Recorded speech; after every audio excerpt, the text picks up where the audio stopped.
சிவகங்கை கண்டதேவி கோவில் தேரோட்ட விவகாரம்.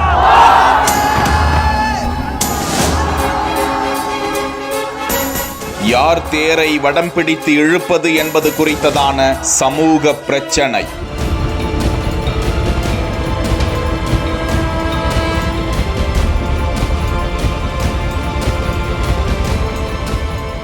உயர்நீதிமன்றம் கூறியது என்ன?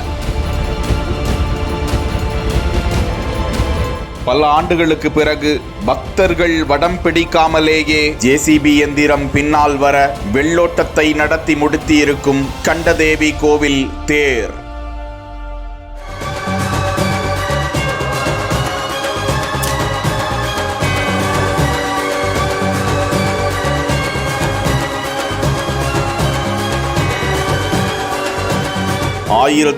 காவல்துறையினர், 18 CCTV கேமராக்கள், பலத்த பாதுகாப்பும் பதற்றத்துடனும் நடந்து முடிந்திருக்கும் தேர் பவனி. சிவகங்கை மாவட்டம் தேவகோட்டை அருகே கண்டதேவி சொர்ணமுத்தீஸ்வரர் கோவில் அமைந்திருக்கிறது. இந்த கோவிலில் 1998ஆம் ஆண்டு முதலே தேரோட்டம், கோவிலின் வடம் பிடிக்கும் உரிமை சம்பந்தமாக இரு பிரிவினரிடையே பிரச்சனை இருந்து வருகிறது.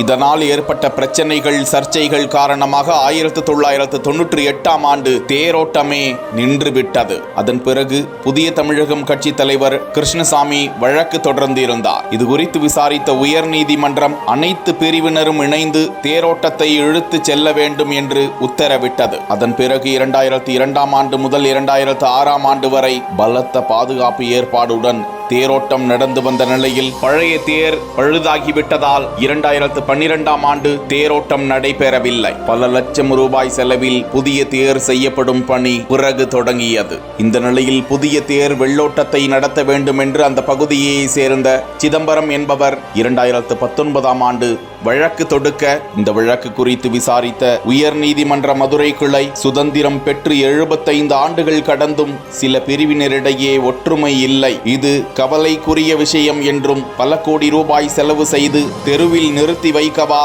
புதிய தேரை உருவாக்கி இருக்கிறீர்கள்? அனைத்து தரப்பு மக்கள் பங்களிப்புடன் தேர் வெள்ளோட்டத்தை நடத்த வேண்டும், முடியாவிட்டால் துணை ராணுவத்தை வரவழைக்க உத்தரவிடலாமா என கடுமையாக கேள்வி எழுப்பியது உயர்நீதிமன்ற மதுரை கிளை. அதன் பிறகு அந்த ஊர் தலைவர்கள், முக்கியஸ்தர்களை அழைத்து ஆலோசனை கூட்டத்தை நடத்தியது மாவட்ட நிர்வாகம். ஜனவரி 21ஆம் தேதி தேர் வெள்ளோட்டம் நடைபெறும் என்று உயர்நீதிமன்றத்தில் மாவட்ட நிர்வாகம் தெரிவித்திருந்தது. இதற்கிடையே கடந்த மாதம் 21ஆம் தேதி பிரதமர் மோடி ராமேஸ்வரம் வருகை தந்ததால் பாதுகாப்பு காரணங்களுக்காக தேர் வெள்ளோட்ட தேதி மாவட்ட நிர்வாகத்தால் தள்ளி வைக்கப்பட்டது. இந்த நிலையில் மாவட்ட நிர்வாகத்தின் முழு கண்காணிப்புடன் 6 இடங்களில் 18 CCTV கேமராக்கள் பொருத்தப்பட்டு வழி நெடுகிலும் இருபுறமும் தடைகளை ஏற்படுத்தி ராமநாதபுரம் சரக DIG, சிவகங்கை SP தலைமையில் 1500 காவல்துறையினர் பலத்த பாதுகாப்புடன் 11ஆம் தேதி வெள்ளோட்டம் நடந்து முடிந்திருக்கிறது.